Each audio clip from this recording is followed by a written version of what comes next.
السلام علیکم ورحمۃ اللہ وبرکاتہ۔ سورۃ النساء آیت نمبر 3۔ اعوذ باللہ السمیع العلیم من الشیطان الرجیم من ہمزہ ونفخہ ونفثہ فانکحوا ما طاب لکم من النساء مثنی وثلاث ورباع، عورتوں میں سے جو تمہیں اچھا لگتا ہے تم اس سے نکاح کرو، 2 2 3 3 4 4۔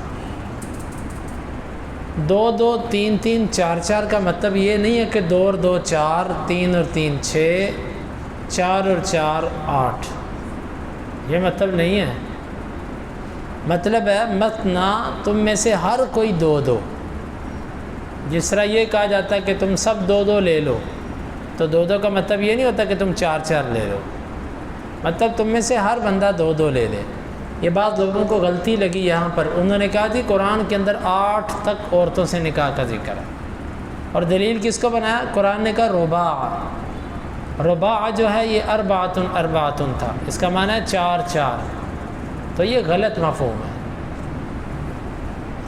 یہیں سے امام شافعی رحمۃ اللہ علیہ نے استدلال کر کے کہا ہے اللہ کے نبی صلی اللہ علیہ وسلم کے سوا کسی اور کے لیے 4 عورتوں سے زیادہ ایک وقت میں ان کو اپنے نکاح میں رکھنا جائز نہیں ہے، اور اس پر تمام امت مسلمہ کا اتفاق ہے، ماں سوائے چند رافضیوں کے، شیعوں کے۔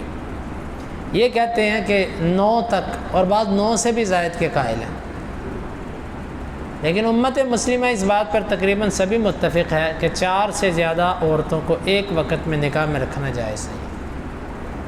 اللہ کے نبی صلی اللہ علیہ وسلم کے پاس غیلان بن سلمہ الثقفی مسلمان ہوئے، تو ان کے نکاح میں 10 عورتیں تھیں، وہ بھی ان کے ساتھ مسلمان ہو گئی۔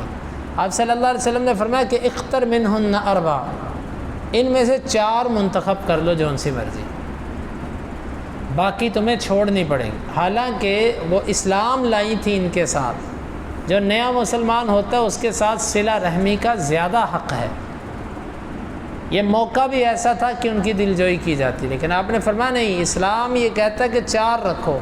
حالانکہ یہاں پر کئی قسم کے خدشات تھے کہ وہ کہہ سکتے تھے اچھا اگر اسلام ہمارے ازدواجی تعلقات کو بھی متاثر کرتا تو ہم مسلمان ہی نہیں ہوتے، خطرہ تھا کہ نہیں تھا؟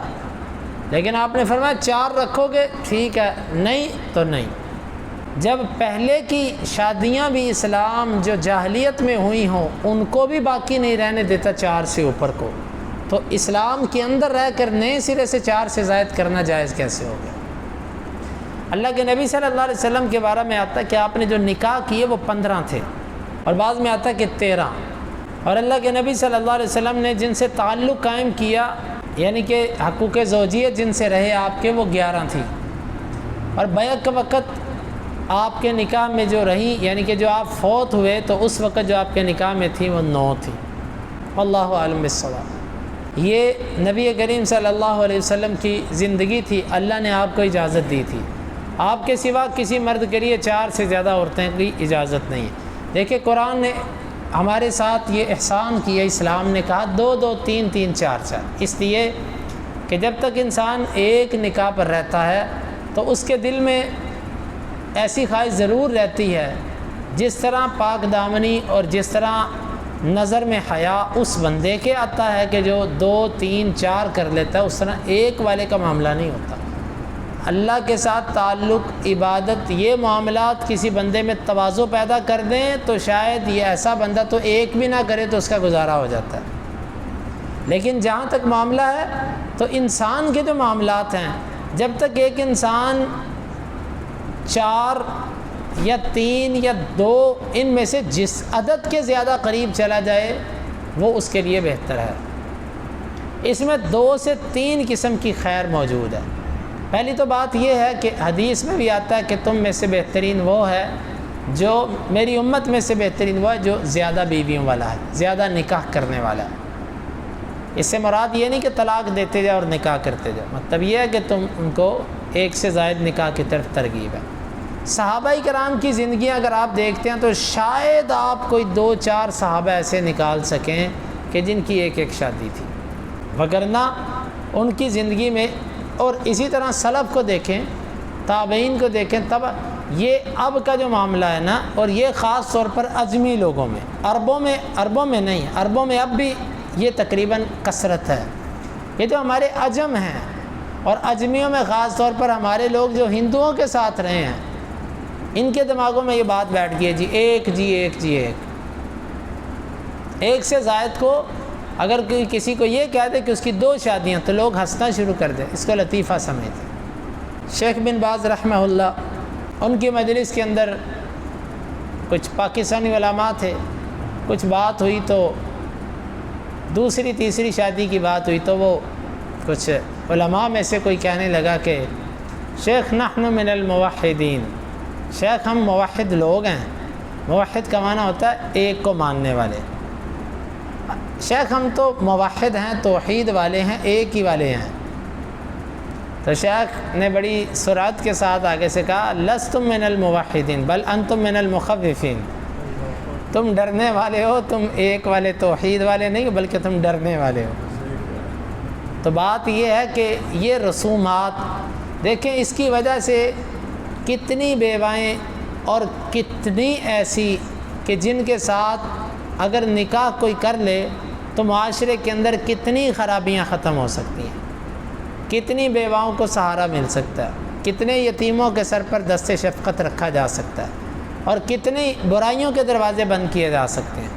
لیکن اس طرف رغبت ضروری نہیں ہے کہ نکاح صرف ایک شہوت کی غرض سے کیا جاتا ہے۔ نکاح کبھی کسی کو سہارا دینے کے لیے کیا جاتا ہے، کبھی کسی کے بچوں کی کفالت کے لیے کیا جاتا ہے، کبھی کسی کی دینداری دیکھ کر دین کی خدمت کروانے کے لیے کہ میں اس سے نکاح کر لیتا ہوں اور پھر میں اس کو سہولیات دوں گا، یہ دین کی خدمت کرے۔ کئی اغراض ہو سکتی ہیں، کئی مقاصد ہو سکتے ہیں۔ ہم لوگ شاید نکاح کا ایک مقصد سمجھتے ہیں، ایسا نہیں ہے، بلکہ اللہ اکبر، مجھے بڑی اچھی طرح یاد ہے، ایک جاننے والا بندہ اچانک اس کے حالات بڑے غریب اور فقیر تھے، اچانک ان کے حالات بڑے بہتر ہو گئے۔ میں نے تو نہیں پوچھا، مجھے کسی بندے نے بتایا کہ ان کا معاملہ اس طرح ہوا کہ جب والد فوت ہوئے تو ان کا کوئی عزیز سعودیہ میں تھا، تو وہاں کے کسی بزرگ تاجر نے یہ کہا کہ میری کسی بیوہ سے شادی کروا دو۔ اس نے ان کی والدہ سے شادی کروا دی، اس نے بلایا، حق مہر بھی اچھا دیا، حج کروایا۔ کچھ دیر جب اللہ نے جیسا رکھا ساتھ، تھوڑی دیر بعد وہ فوت ہو گیا، اور اس نے بتایا یہ کہ میرا مقصد یہ تھا کہ میری وراثت میں سے 8واں حصہ اس کو چلا جائے۔ لوگ تو طلاقیں دینے تک چلے جاتے ہیں، اور بعض اتنے سیانے نکلتے ہیں جن کی بیویاں فوت ہو جائیں، اگر وہ دوسری شادی کرنے لگیں، وہ پہلے پتہ کیا کرتے ہیں، ساری وراثت کھڈے لائن لگاتے ہیں، بچوں کے نام کرتے ہیں، پھر بعد میں کہتے ہیں ہماری شادی کروا دیں۔ پھر ڈیمانڈ بھی بڑی زبردست قسم کی کرتے ہیں کہ ایسی ایسی ہو۔ تو ان سے کہیں کہ آپ کیا دیں گے، روٹی ملے گی 2 ٹائم کی انشاءاللہ، اگر آپ مر گئے بابا جی تو پھر اللہ ہے نا۔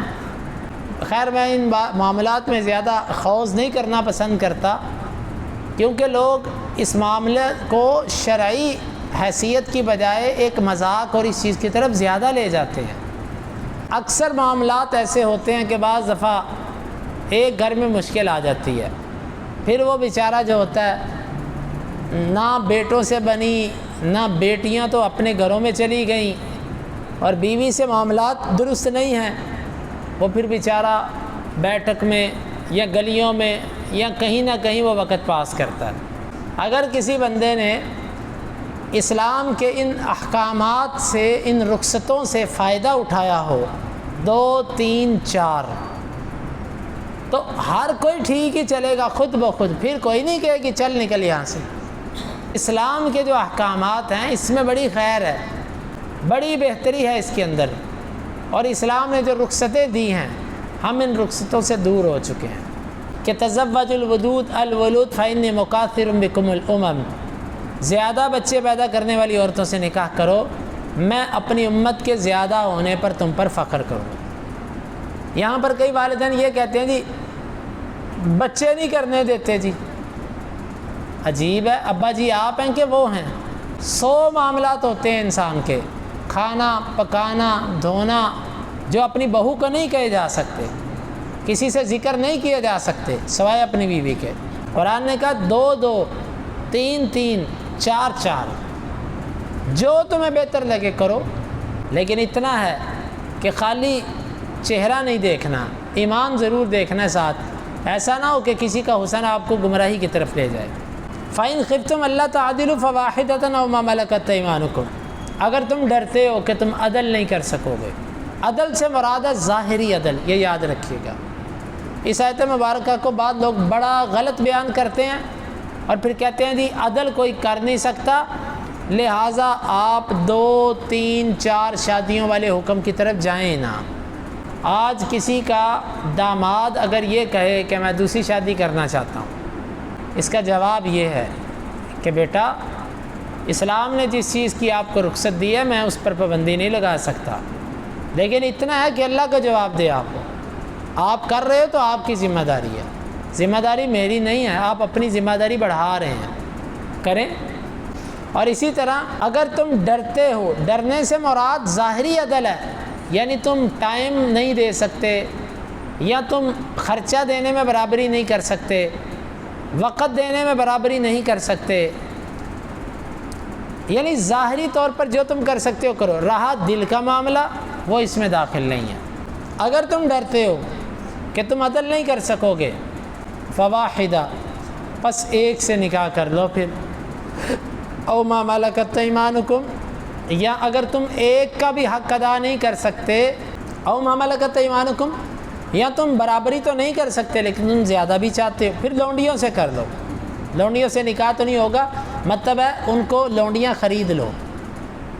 ظاہر ہے لونڈی سے جب نکاح کرو گے تو آزاد کر کے کرو گے، پھر وہ تمہاری بیوی بن جائے گی۔ تو اگر تم برابری نہیں کرنا چاہتے اور کر بھی نہیں سکتے، ڈرتے ہو، تو پھر اس کا طریقہ یہ ہے کہ تم لونڈی لے لو، 1 لے لو، 2 لے لو، 100 لے لو، لونڈی میں کوئی حد نہیں۔ عورتوں میں نکاح میں تو 4 کی حد ہے، لونڈی کی حد نہیں ہے۔ یعنی تم ایسا بھی نہیں کر سکتے، پھر ایک پر ہی اکتفا کر لو، بلکہ یہاں تک ہے کہ اگر تم ایک کا بھی حق ادا نہیں کر سکتے تو تم لونڈیوں سے کر لو۔ اس کا مقصد ہے کہ نکاح کے حقوق ہوتے ہیں، جو بندہ حق ادا نہیں کر سکتا اسلام اسے کہتا ہے کہ تم نکاح آزاد عورت سے پھر نہ کرو۔ یہ اپنے اس کے اصول ہیں، اس کے ضوابط ہیں، اسلام نے اخلاقیات دی ہیں اس کے لیے۔ افسوس ہے کہ ہم میں سے کوئی اپنی بچے کی شادی کرنے سے پہلے اس کو کسی عالم کے پاس نہیں لے کر آتا کہ میرے بیٹے کی شادی ہے، آپ کچھ اس کو ضروریات جو ہیں وہ سمجھا دیجئے۔ میری بیٹی کی شادی ہے، کسی معلمہ کے پاس اس کو لے کر جانا کہ آپ میری بیٹی کو ضروریات سمجھا دیجئے۔ اتنا بڑا سٹیپ لیا جاتا ہے زندگی کا ساتھ، جینے مرنے کا ساتھ، اس سے پہلے پریکٹس ہی کوئی نہیں، پریکٹس سے مراد تربیت کوئی نہیں کی گئی، سمجھایا ہی کچھ نہیں گیا، اسی لیے تھوڑی دیر بعد لڑائی جھگڑے، طلاقیں، خاندان ٹوٹتے ہیں۔ تو اگر تم ڈرتے ہو تو تم ایک سے کر لو، یا پھر جن کے تمہارے دائیں ہاتھ مالک ہیں، یعنی تمہاری لونڈی۔ آج کے دور میں لونڈی کوئی نہیں ہے، اللہ وقت لائے گا انشاءاللہ اسلام کے جو دشمن ہیں، اسلام کی بیٹیوں کو بے گناہ قید کرنے والے، اسلام کی پاکیزہ بیٹیوں کے ساتھ زیادتیاں کرنے والے، ایسے درندے انشاءاللہ ان کی مائیں، ان کی بیٹیاں، ان کی بہنیں لونڈیاں بنیں گی انشاءاللہ مسلمانوں کی۔ اللہ تعالیٰ وہ وقت لائے گا انشاءاللہ العزیز، لیکن ابھی مسلمانوں کو اپنی قرآن سے دور ہونے کی سزا مل رہی ہے۔ قرآن کو ترک کرنے کی وجہ سے ذلت اور خواری ان کے مقدر میں لکھ دی گئی ہے۔ انشاءاللہ وقت آئے گا، یہ بحال ہوگا دوبارہ۔ تو لونڈیوں سے کر لو تم تعلق قائم۔ ذالک ادنیٰ اللہ تعاولوا، یہ زیادہ لائق ہے۔ اللہ تعاولوا کے 2 مطلب کیے بازل۔ اللہ تعاولوا کا اصل معنی کہ تم ظلم نہ کرو، یعنی ایک سے نکاح کر لینا یہ ظلم نہ کرنے کے زیادہ قریب ہے، یعنی کہ جب ایک سے نکاح کرو گے تو ظلم نہیں ہوگا۔ ویسے ایک بات ہے، جس سے تنگ کرنا ہوتا ہے نا وہ ایک کو بھی کرتا ہے، اور جس عورت میں تنگ رہنا ہوتا ہے نا وہ ایک بندے کے ساتھ بھی تنگ رہتی ہے۔ لوگ کہتے ہیں نا جی سوکن لے آئے تو ہماری بیٹی سکھی نہیں رہے گی۔